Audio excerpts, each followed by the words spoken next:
Ugh. David, I'm so glad you're back. How did your trial tournament go? Pretty good. We beat a couple of schools, left with a winning record. We beat Washburn. We beat Oklahoma, SEC. Got a winning record. Strong showing out there. So pretty good time. So what did I miss while I was gone? Really nothing. Well, nothing really.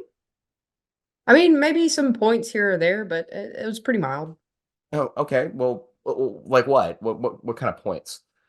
I mean, Texas A&M beat Florida. Well, that's a good win. Yeah. Tennessee beat Kentucky in Rupp. Oh wow, real good win. Anything else happen? Uh, maybe one more thing. What's the one more thing? I mean, it's not a big deal, so I wouldn't really worry too much about it. What is it? Vanderbilt beat Mizzou. Oh my God. Well, we're going to talk about it all today and a little bit more on the Hoop Southbound show.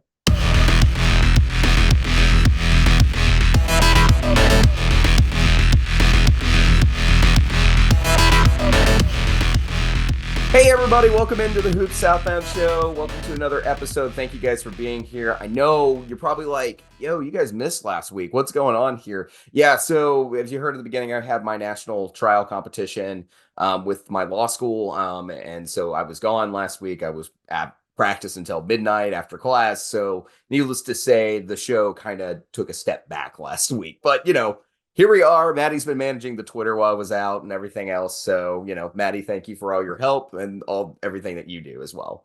So most of the games that I reported were a little bit off. I was in a gym one of the days, had zero service, and so I get out the door and it sends like three tweets that I tweeted while I was inside. So there was a little bit of a delay in one of the games, and then this weekend I was out in at the lake house and had absolutely zero service. So it was a little few and far between, but we're back on it this week. Well, at least we're back on it, right?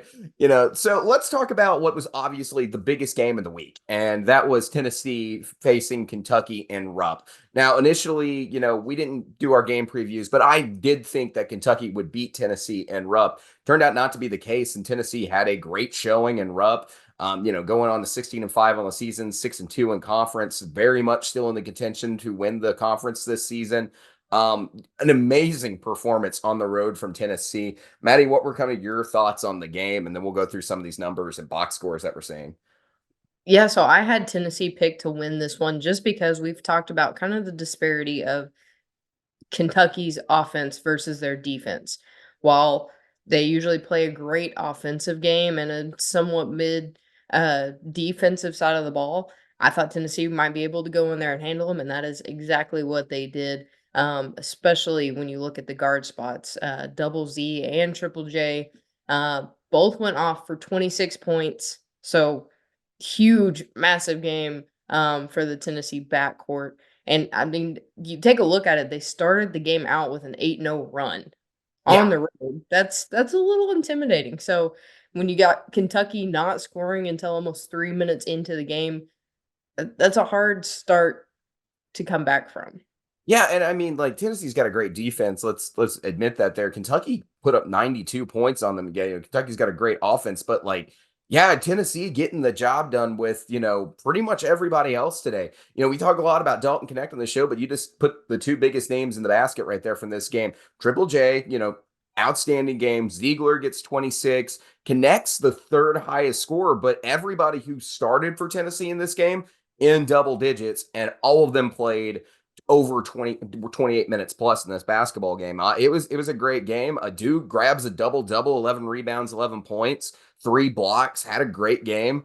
Down low, you got Santiago Vescovi stepping up a little bit, finally getting on the board a little bit, putting up 11 points in this game, grabs 4 rebounds. Really a nice performance overall from Tennessee's starters. Not a lot from the bench production standpoint.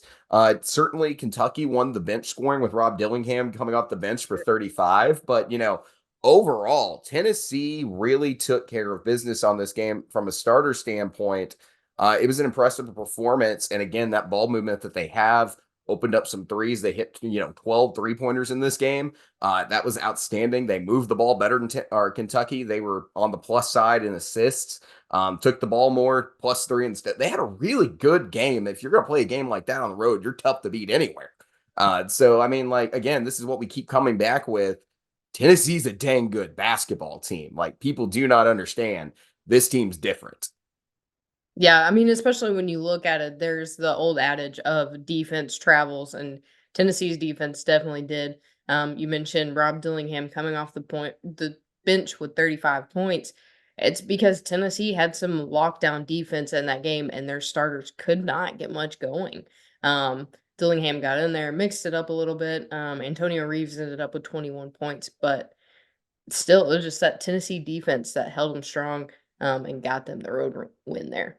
Yeah, and I'm looking at some more numbers here, and you got to look at some of the production from the paint that Tennessee got. They're plus 12 from the paint in this game. They also won the rebound. Again, Kentucky's got 5 stars, and a high talent guys with an NBA future and their front court. Tennessee's got the better front court, from an overall, where they're at currently standpoint. I mean, it's super talented and they got the job done on the road in a hostile environment. Yeah, again, defense, you're not expecting Tennessee every night to give up 92. But again, you're facing one of the best offenses in college basketball in their home building. And you get yourself periods of time where you put Kentucky in a little bit behind, get them in a little bit of a stagnant drought to where you start putting some separation, in this game. Like there were multiple times while I was tuning into this one to check on it, prepping for the next court trial and everything like that this weekend. And I was just looking at it and I go, okay, there's a gap there.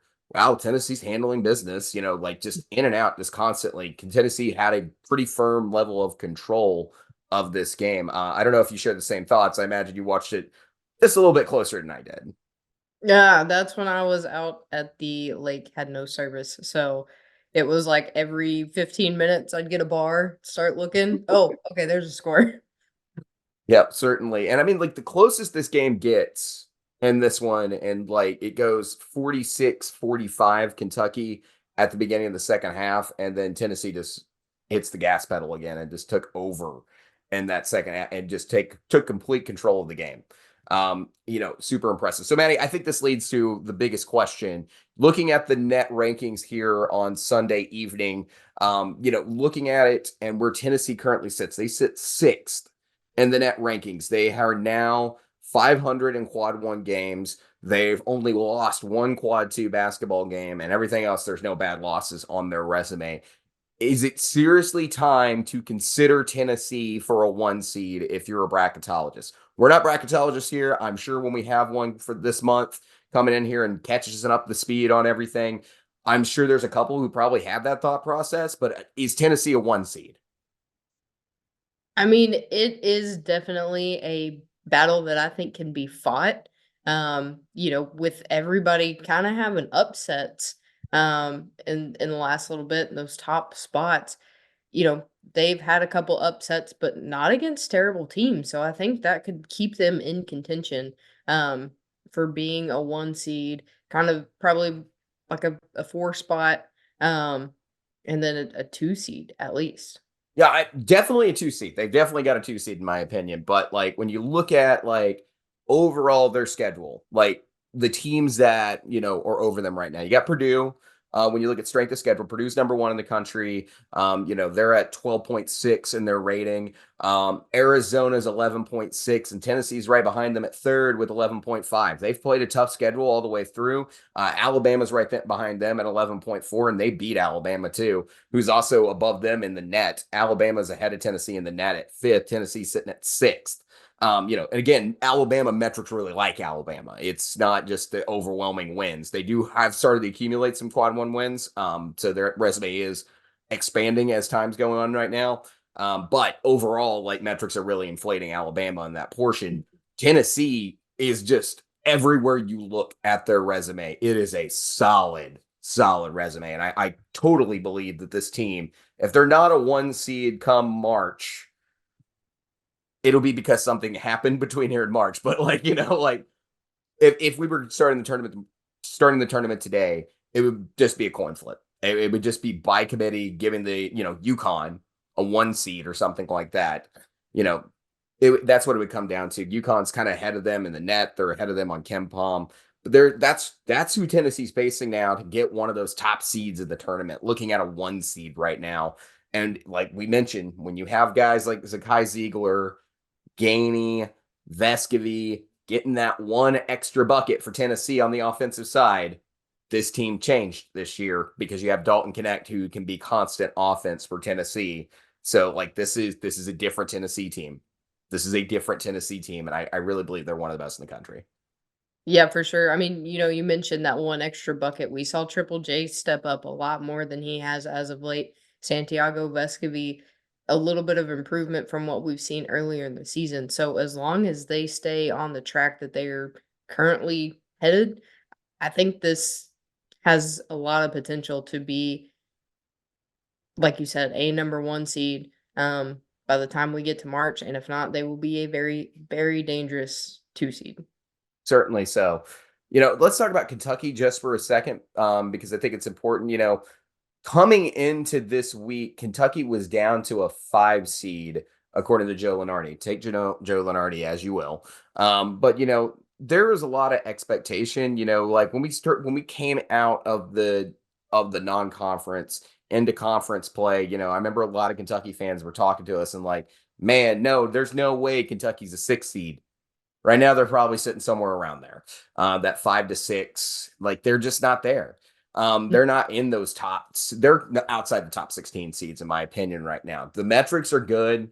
The defense isn't there. I've got a question where Kentucky goes in these next couple of games. They've got some losses on their resume at this point. Nothing drastically bad, but UNC Wilmington definitely has to be holding them back just a little bit.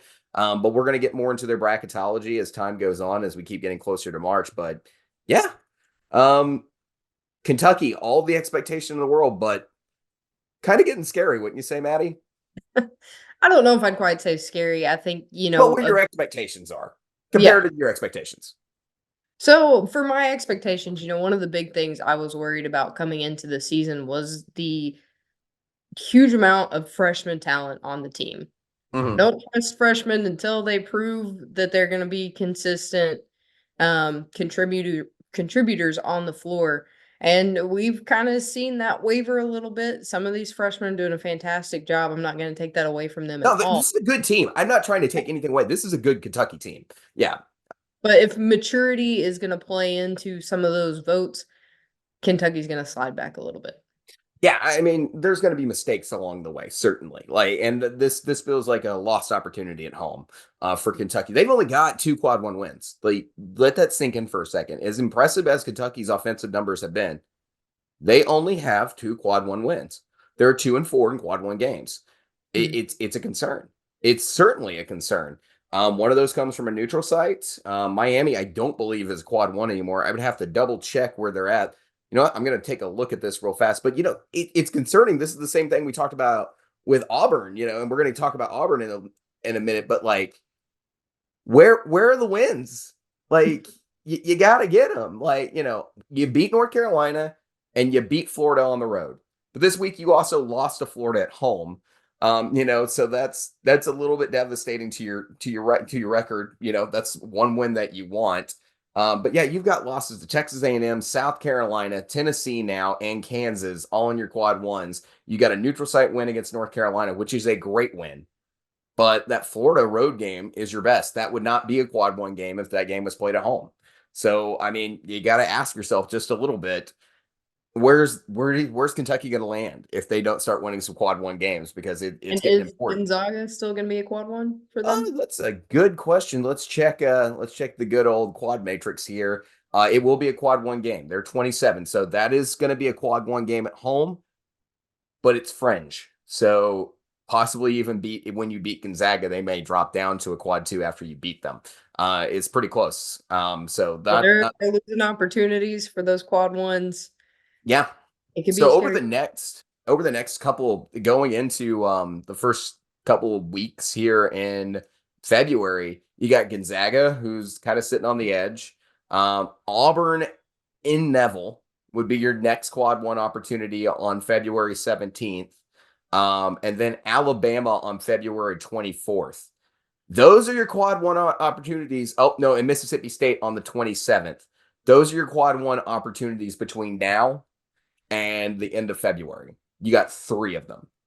Can you get your resume a little bit better to get into a top 16 seed? That's kind of what Kentucky's in danger of, is falling out of that top 16 and into a situation where the other team, you're playing a better seed in the second round of the tournament to try to make the Sweet 16. It's a little bit concerning. You got to get some dubs to get that resume a little bit better if you're Kentucky. All right.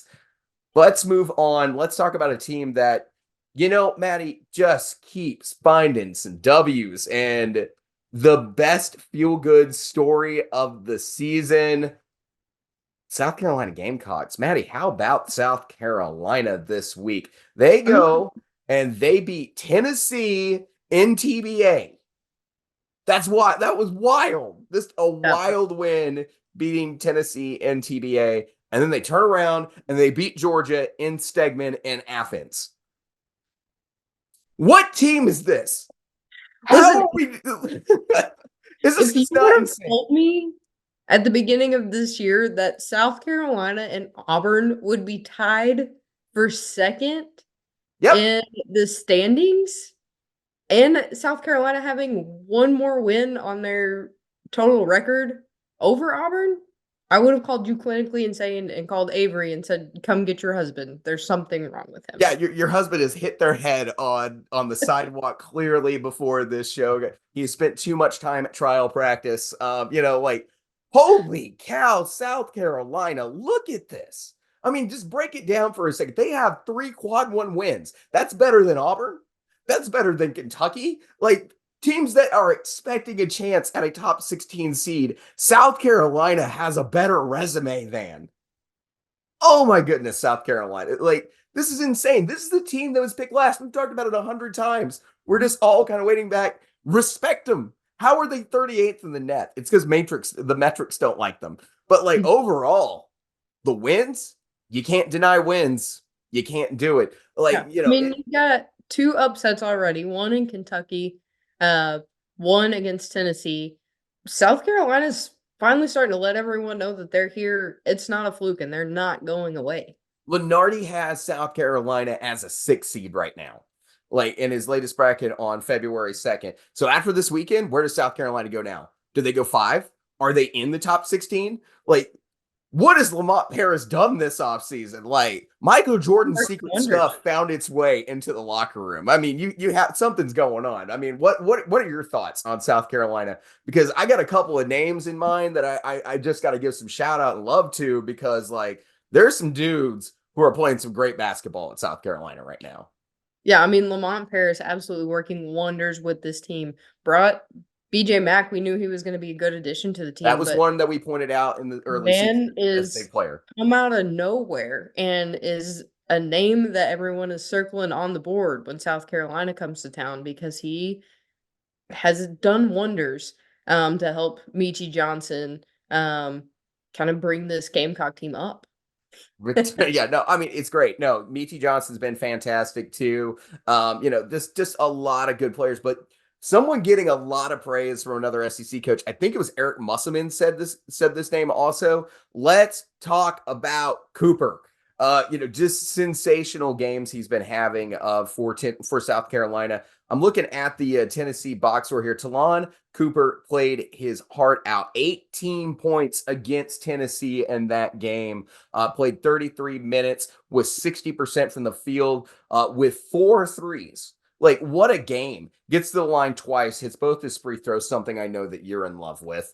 And, just has a great basketball game overall. Talon Cooper deserves a lot of respect on the South Carolina team, too. When you looked at this roster at the beginning of the season, I think most of us, and this is the dire mistake that we ended up all making, is that we looked at it and we go, BJ Mack, yeah, Michi Johnson.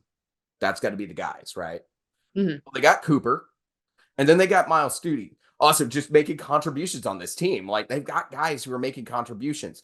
Where South Carolina ends up, I don't know, but they're 18-3 and 6-2 in conference and have more quad one wins than some of the teams that were expecting to be in have a chance at a top 16 seed this season after ceiling expectations. This is the team that was picked last by us, by everybody. Mhm. What It's more can you insane. say? What more Uh, can you say about South Carolina and just this miracle, crazy story that's coming unfolding in college basketball? Why are they so good? I feel like, like you said, metrics does not like them. They're gonna go into the tournament and people are not gonna pick them because it's South Carolina. The people that aren't paying attention to SEC basketball aren't gonna pick them, and it's gonna be upset city. It's certainly a crazy one. They are favored in their next two games against Ole Miss and Vanderbilt. Their next game that they're not favored in, according to Kim Palm, is against Auburn on February 14th, and that game is in Neville. But let's be real here. They just went on the road and beat Tennessee. Like, is the jungle safe right now? That's my question. Is the jungle safe? And what's weird because of the way the net's shaped out right now, if that game happened tomorrow, it would not be a quad one opportunity for Auburn if they beat South Carolina. Isn't that insane? That it's wild. It's truly insane how this thing is lined out. Like I someone explained to me that. How is South Carolina 38th in the net? I need a really solid explanation on that one. And it has to do with metrics. It simply does. But South Carolina's darn good. We'll see where they get at this next point. But yeah, we were just talking about Auburn. Let's talk about Auburn because, oh boy, did Auburn need some wins this week. Desperately needed one game that was on their resume or was on this week of basketball for them, and that was against the Ole Miss Rebels, who would have thought that Ole Miss, Auburn going to Ole Miss would be a dire consequences game for Auburn when it came into the world of where you're going to be at in March. Like they have to go on the road. They still did not coming into February. The Auburn Tigers still did not have a quad one win. This is one of those teams that metrics like win losses don't, as far as their resume goes. So they were looking at getting, if things had continued this trend, looking at a not so good seed, honestly. So like now they finally got that win against Ole Miss, an important one at that. It's not the greatest quad one win at all, but Maddie, what are your thoughts? Do we think this is the thing we've finally been waiting for out of Auburn, and what it's like, good, you finally got that quad one win, or are we saying they did it against Ole Miss, and Ole Miss is not quite the team that maybe Rebel fans would make us believe that they are? So I'm gonna go with the latter half of that question, and the fact that I think yes, it's a quad one win for now, but I still question how much longer Ole Miss is gonna be a quad one win. Um, and against a team that, I'm still kind of unsure about, kind of shocks me for, Auburn didn't catch Ole Miss until over 4 minutes into the second half. They were kind of creating a pretty good spread, a point spread there. Ole Miss was against Auburn until they finally caught them, and Ole Miss kept it to a single digit deficit until there were only 5 minutes left in the game. So that tells me that I'm still unsure about Auburn's hype too. I can fathom not being big on Auburn right now. They don't have the wins, and I know Lenardi has them as a 4 seed, but they really don't have anything to justify that. And I remind people, like, if you are into college basketball and you look at Joe Lenardi, this is not just Joe Lenardi disrespect. If you look at the bracket matrix, he's consistently one of the worst every season. Some of it is I think what Lenardi does is he tries to project teams into spots. Is how his methodology is, and that's why it's like there's no way, Joe, like that team is there right now. As he tries to think like, oh, Kentucky will be there. He'll keep a team in his field longer probably than they should be because of the certain team it is. He works for a media company. Like that's my theory on Joe Lenardi. I don't think Auburn's a 4 seed right now. And I don't think a lot of bracketologists would necessarily have them a 4 seed. I could be dead wrong. I would like to, we're going to have a bracketology episode here pretty soon. I definitely want to talk about their situation they're in. But again, this is a team that only has one quad one win. That's crazy, right? Like we're all on board just on how insane that is. Like I want to put this out in the universe as well. When you look at teams quad ones and quad one wins, they have as many quad one wins as Arkansas. Like Yeah. that's it. That's it. Arkansas is having a really bad year. Now, obviously, Auburn's resume is better because they have significantly more quad two wins. But as far as quad one wins go and all the opportunities that Auburn has, they've got as many as Arkansas. Yeah, and then, I mean, when you jump back into that game as well, Auburn had to shoot lights out to beat Ole Miss. So, I mean, if they hadn't have gotten this win, I feel like we'd be talking about Auburn completely differently right now. You look, they had to shoot over 54% to get the win in field goals. 3-point percentage only 2% higher than Ole Miss. So it's just something that, like I said, I'm still not sold on this Auburn team. And I can understand why. I really can. But here's the thing: Auburn wants to silence doubt, and they've got some opportunities coming up in front of them. They got Auburn this week. They got Florida this week. Both quad one opportunities. They got Florida and Gainesville, so that'll be significantly helpful.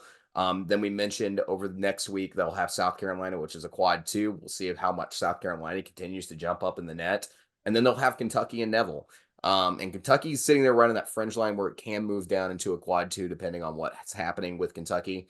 But yeah, no, their opportunities, they got some opportunities in front of them throughout the month of February. I'm counting it up here. They got one, two, three, four. They got four quad one opportunities between now and March. So we'll see how their February goes. Because they got chances. They got chances to help that resume a lot. But I think overall, when time comes, people are going to start considering these quad one wins because this is not an easy league. And you can't guarantee these quad one wins are going to come necessarily. Yeah. All right, Maddie, let's move into our game previews for this week. All right, so obviously we have no record for last week because we skipped the show and everything else, which Lord knows how that would have gone last week. So, I don't even know if I want to know what my score would have been. yeah, well, I know that I went perfect 2 weeks ago, and yeah, I think pretty much everybody had a good week the last time we did this. So, but games we're previewing this week. All right, Ole Miss faces South Carolina in Columbia. Maddie, these are both the two teams that are quote unquote the surprise teams of the season. Obviously, South Carolina is significantly more surprising than Ole Miss right now. Ole Miss has got to go on the road to face this South Carolina team. What are your kind of thoughts about this game, Maddie? At home, give me South Carolina. I think they've just been playing lights out basketball. We've talked about Michi Johnson. We talked about BJ Mack. Talked about Talon Cooper, who's been amazing in his last few games. If you look at comparative stats here, it kind of goes back and forth. You've got Ole Miss winning in one column, South Carolina winning in the other. So I think it's going to be a fight. It's going to be a dog fight for sure. But I think South Carolina edges them out at home, and we've seen them start to shoot a little bit better. So I feel like their points per game isn't quite up to par as to what it should be. So I think realistically, we're going to have a better offensive South Carolina team. And I think they're going to hold it down on defense too, especially being at home. Like I would definitely think that South Carolina's got a really good chance at home on the offensive end. Maddie, did you know South Carolina is the fourth best 3-point shooting team in the SEC this I did season?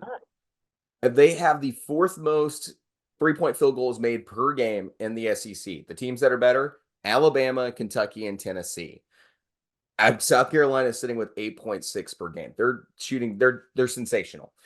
They're not, an extremely accurate team, but they are still in the top six when it comes to 3-point shooting, but they do an outstanding job when it comes to it. When you look at defensive rating, I think that's going to be a big question about it and your ability to rebound, especially those long rebounds that, defenses can cause. Ole Miss, fourth worst defensive rating in the SEC. I don't know how well they're going to stop the three ball and, the abilities of guys like BJ Mack in this game. I think South Carolina is an extremely hardworking team, and they scrap and fight and find ways to score and find ways to make points. Additionally, I think Michie Johnson might be a little bit overdue for a good game. He didn't have the world's greatest game against Tennessee, so would not surprise me if he has a big night against Ole Miss back at home. So, it could be a good night for Michie Johnson. I'm going to go ahead and I'm with you. I'm taking South Carolina over Ole Miss in this one. All right. The next game we're talking about this week, we've got Bama at Auburn in this one. It is a rematch of our Iron Bowl matchup. But of course, this time Auburn's at home. So, we talked about a little bit about, I think this thing could be split, one way or the other. What are kind of your thoughts? By the way, Kim Palm does favor does favor South Carolina in that South Carolina Ole Miss matchup. Maddie, what are your thoughts though for this game, Auburn and Alabama? Who are you going with? I was off the last go round in this. But I have a feeling the jungle is gonna help Auburn and the chip on their shoulder that they're gonna go into this game with. Like we said, Ole Miss may or may not be a quad one win as we move throughout the season, so they're gonna need another one. And I think Alabama's gonna be one of the closest opportunities that they're gonna be able to get as we go forward. So I'm gonna take Auburn with the chip on their shoulder and the jungle behind them.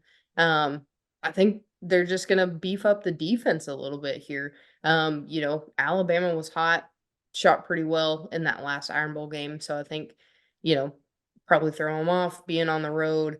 And then, like I said, Auburn coming in needing to win and being hurt from that last game. I think they're gonna have a little bit of an edge. These two teams, believe it or not, and they're doing it in slightly different ways. 1 and 2 in net rating in the SEC. That's how close these two teams are.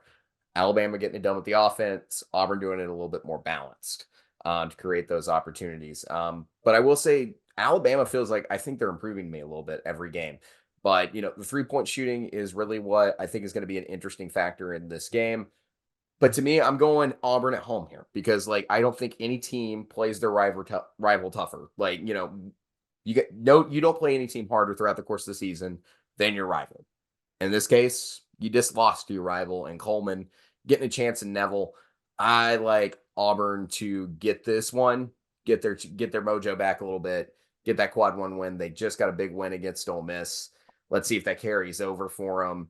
They get a little bit of revenge. So I'm going Auburn in this one on Wednesday. All right, so let's jump to the weekend. Stick with Bama here.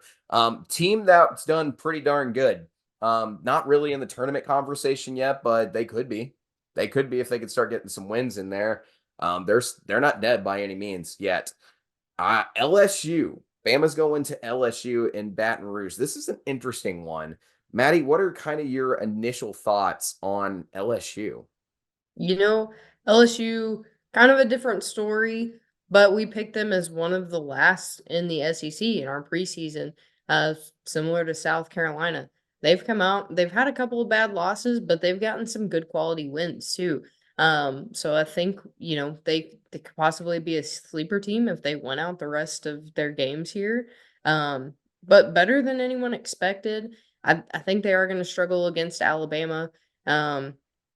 Just based on kind of their defensive approach, and Mark Sears being able to dominate the floor wherever he's at, basically. So I think LSU is gonna have some trouble with him, and the rest of Alabama's front or backcourt, excuse me. But I mean, I think Alabama wins pretty comfortably here, but I think we see LSU put up a better fight than we originally would have looking at the schedule. Yeah, this is an interesting one. With it being in Baton Rouge, like I feel like a lot of us certainly we gave LSU a higher ceiling than South Carolina at the beginning of the year. We kind of talked about they have a chance, they got some pieces. But they're LSU really is just lacking that defining win. Players like Jordan Wright have played sensational for LSU, but Cook's done a lot of good stuff for LSU as well. But I'm like you. I don't think the defense is there. Now, where I think LSU can get a lot of work done is, working hard on the glass, try to win the front court more often than, win the front court more than Alabama. That would be your biggest chance. Of course, Grant Nelson stepped up his game over the last couple of weeks too. But guys like Jalen Cook and Jordan Wright are the guys that are going to have to get it done for LSU. But overall, if I'm just looking at it from like I see this, I see this, I think Alabama's offense outweighs LSU's defense in this, and I think the overwhelming offense wins in this game. So Mhm. I'm gonna pick Alabama in this one. But to me, like this is the pulse that LSU basketball has been waiting for. They're doing a little bit better. They're getting around that corner. This could be a team, if even if they don't make the NCAA tournament, has a chance to make the NIT this season, and they could keep building for momentum going forward into next season as well. So huge opportunity for LSU. Let's see what they get it done and see if we can't start assessing the trajectory of the Tigers going forward for the rest of the year. All right, let's go into our next game, and that is our other set of Tigers again. Auburn going to Gainesville to take on Florida. Maddie, what are your thoughts on this one? So in my mind, if the trajectory goes like I think it's going to, Auburn gets that win at home against Alabama. They are going to be exhausted because we know that that game is going to be physical. It is going to be, a lot of running back and forth. It's going to be a big game. So I think if Auburn wins that one, they're going to come into Florida exhausted, kind of brushing it off because Florida is kind of one of those teams that they could be dangerous, but they're thinking, after they handle Alabama, they're going to be able to handle Florida, no problem. And Florida sneaks in and grabs a win in this one. To me, Florida can beat anybody. Like they're capable of it. They're hitting free throws, especially. That's kind of the concern with Florida is when they get to the foul line, do they make it count? So in this game, I think what's interesting about Florida is that I've been kind of referring to them as Alabama light. Is what they are because they play a similar style, like the very driven offense, shoot that 3-pointer, get your rebounds, get your close range shot, that kind of thing. Florida's played good basketball. They played tough against A&M and College Station, and they got a win against Kentucky this week. Like they've played good basketball. Florida is playing good ball. Um, this game on Kim Palm is almost identical to the projection against Alabama at home. Going to Gainesville, it still favors Auburn, but it's almost by the exact same percentage, like 63% for against Alabama in favor of Auburn, 64 for Auburn in Gainesville. Personally, I think this thing's going to be tough. Mhm. Um, I think it's going to be hard fought. I think the rebounding can be the difference in this game. And I'd be interested to see how that game plays out because, like, it's kind of an underrated front court. I feel like it's not completely the greatest, but it can do some damage. And at home, when you got guys like Micah Hamlogan playing good basketball at times, you never know what you're going to get. I'm gonna go Florida here, believe it or not, and I'm gonna see if this Florida team that's desperate to get into the NCAA tournament. I think they need this game a little bit more than Auburn. Let's see what Florida does and see if they can't get themselves in the NCAA tournament. So I'm gonna go So Florida. I think the key to this one, like you mentioned earlier, is going to be free throws.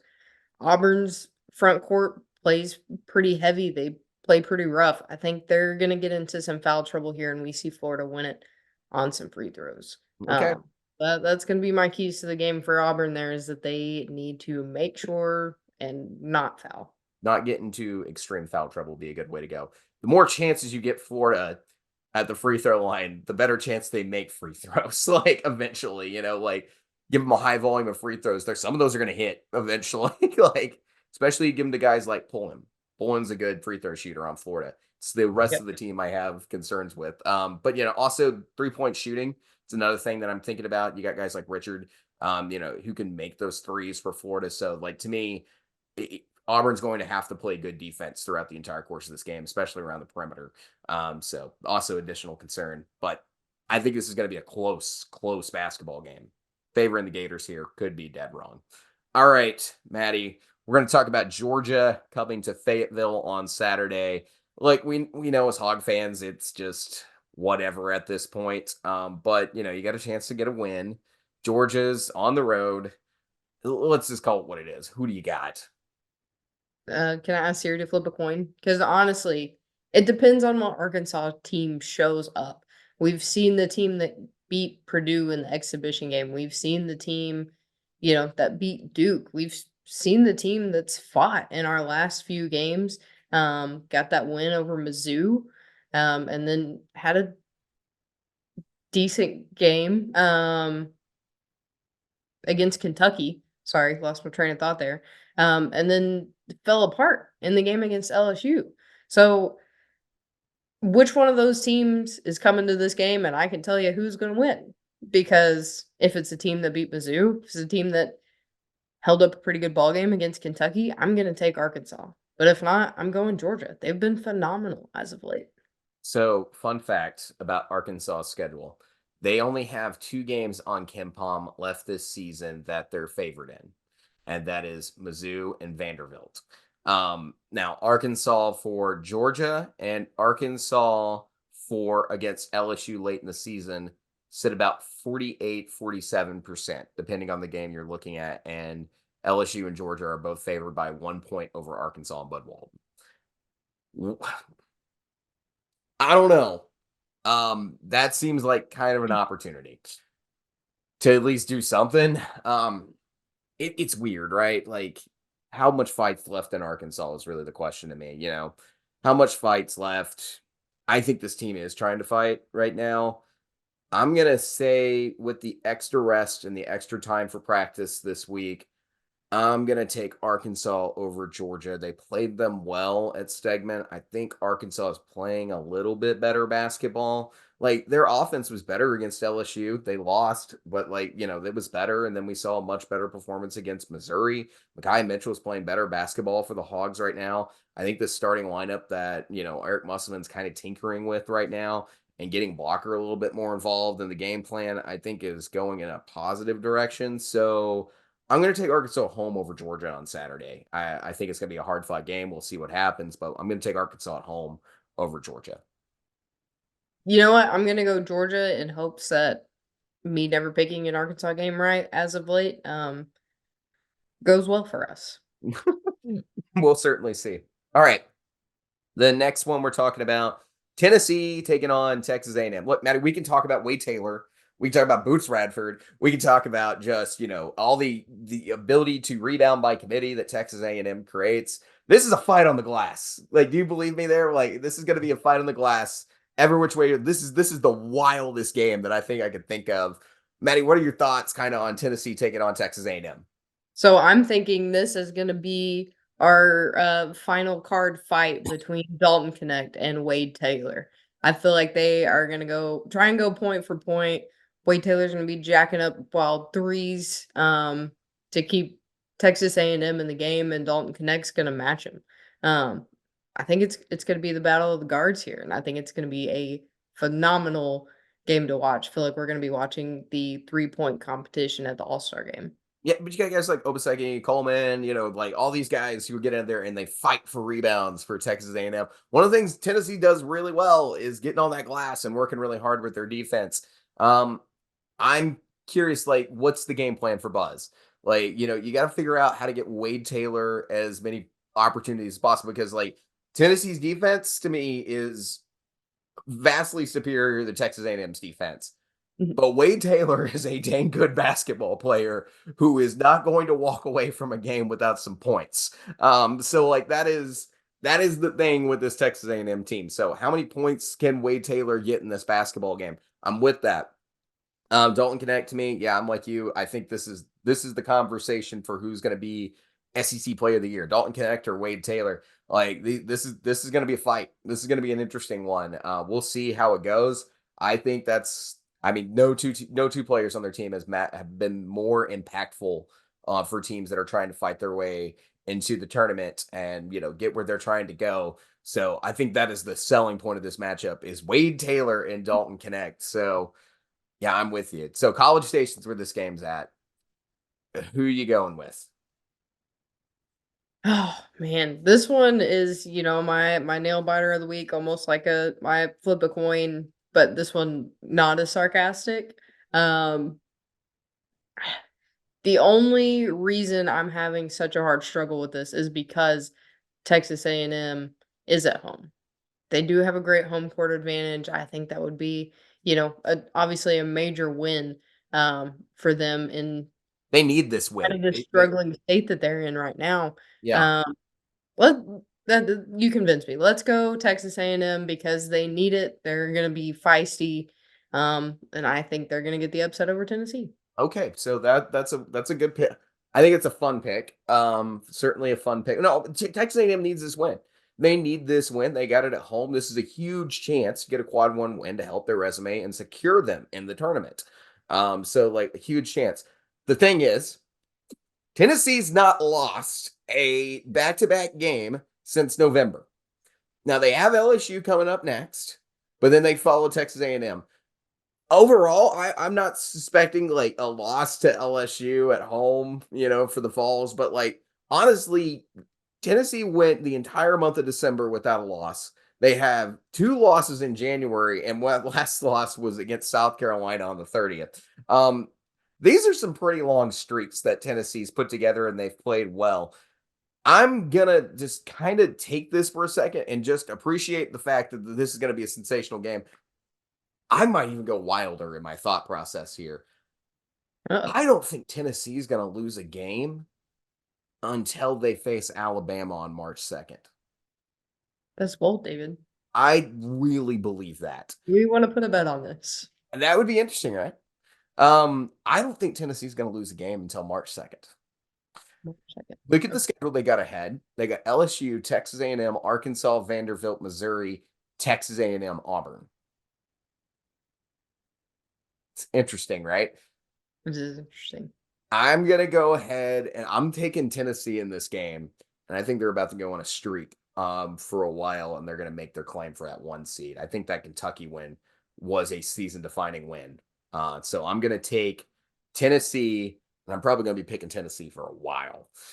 So I'm gonna take Tennessee in this one. I expect them to make a big statement. Well, this wouldn't be a big statement, but it'd be a bigger statement for Texas A&M, but definitely a dangerous pick.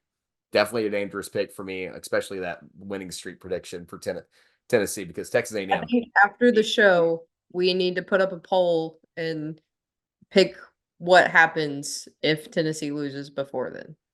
Okay, that'd be fun. We'll come up with some consequences. It's a long run. It can't be anything insane. Like that's the one caveat. I know because that's me going out on a limb for 1, 2, 3, 4, 5, 6, 7 games. 7 games.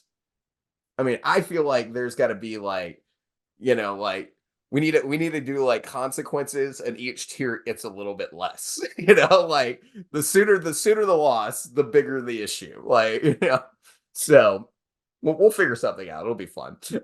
We'll get it together. We'll figure something out on this one. Now, I think Tennessee is primed to make a run for a one seed right now, and they just got off a colossal win. So they've got a trap game possibly against LSU. If you get through that one, I don't think they're losing for a little bit. So I'm gonna go Vols here against Texas A&M. All right, the first time we've talked about a non-conference game in a long, long time. Maddie, Kentucky, they got Gonzaga coming to town to Rupp Arena as they take a little bit of a break. Now, like we've talked about, this used to be a thing for Kentucky before expansion, everything else, with the SEC, they used to have a non-conference game this time of year. This time around, they got Gonzaga coming to Rupp. Now, last year they went to Spokane and Kentucky just, woo, it was not a good game. They did not play a good basketball game. So, what are your thoughts here facing Gonzaga in Rupp Arena? Definitely a unique opportunity for Kentucky this weekend. Yeah, so I think, initial thoughts on this, Gonzaga is not the team that we thought that they were gonna be at the beginning of the year. No, not necessarily. Um, I think, Antonio Reeves is gonna remember that game last year. He's gonna turn it on, and make sure that Kentucky gets the win, especially, coming off of that loss. They're gonna need to add one to the win column, especially, like we said, their seeding looks like it's starting to slip for the NCAA tournament. So if you can get this win over Gonzaga, a decent win. I'm assuming it's probably quad two right now. It's quad one right now. Just quad one? It Okay. could move to quad two though, very easily. So a fringe quad one win, um, would definitely help that seeding as we get closer to March. So I think that they really need to win this one, and I think they're gonna do it fairly confidently. Yeah, Gonzaga coming off a loss to St. Mary's. I haven't really paid enough attention to WCC this season. I imagine St. Mary's is not a bad team this year. They typically are a pretty good team. Their loss to Santa Clara was a little concerning for Gonzaga. But like this tends to happen. But this is not the best Gonzaga team we've seen. I'm with you. Like this is not years past Gonzaga teams. They lost a lot of players. They're not quite the same team that they have been. Looking at their stars, you get guys like Graham Ike, 15.3 points per game. It's also you got Nolan Hickman, who's their 3-point leader per game. He's only hitting two per game though. So there's not a lot of guys that I see keeping up with the offensive pace that Kentucky can put up, especially at home. So I'm really favoring, Kentucky in this and just taking a look at the offensive rating in this game. These are both very high efficient offenses, but I think Kentucky has got a little bit more. And then I think also, as typical, when you are a big team playing in a little bitty conference with teams that don't necessarily stand up to you the same way, your defensive rating is a little bit inflated. So I'm gonna say that Gonzaga's defense is going to allow because they have I think just a too strong of a defensive rating for the team that they are. So I'm going to go Kentucky, and I think Kentucky's offense overwhelms Gonzaga at Rupp. Yeah, and I think, one of the big things here to pay attention to for Kentucky fans is Kentucky's bench is gonna be so much deeper. So, they're gonna wear Gonzaga out. It's gonna be a long game for them. I think that they stick to their stars, like you said, Graham I kinda leading the floor. Um, Kentucky's backcourt's probably gonna run him around, and he is gonna get tired quick, and there's not much of a backfill for him on this Bulldogs team, so Yeah, it's definitely a unique game. Unique game. One that'll have some consequences for March being played in Rep Arena. That's a non-conference matchup. It's gonna be fun. Like at least we'll have some, a break from conference play because we're missing, the Big 12 SEC Challenge is no more, and this was a good opportunity to bring this back and for Kentucky to do. Personally, I'm all about it. I yeah. think this should be something that every team does is to have schedule one random Saturday against a team that is not a team that looks at you every single season and And knows make your me feel coaches, great. knows everything else. Just give us a unique look for a game, something we don't know what's going to happen. It'll be a fun one. For sure, and I think it'll prepare us for March that much more. We're gonna be able to see, a team from another conference and be able to compare that conference based on this, so it'll be helpful not only for the teams on the floor, but us who are trying to win a little bit of our bracket challenges. It's coming up quick. It's coming up quick. Certainly is. Guys, thank you so much. And like I said, thank you for sticking it out with us for a week that we just had to take off, unfortunately, for life reasons. But we appreciate you guys being here. Please like and subscribe to the channel. We'll be here all the way through March Madness. Don't worry, we're not going anywhere. The show is not wrapped up for whatever reason because we're embarrassed because Arkansas lost again. That'd be a petty reason to start an SEC show is just to brag about your own team the entire time. But no, life reasons, this things that we couldn't do. So please like and subscribe to the channel. We love having you guys here, and we will see you guys next time. Thanks, guys. Have a great week.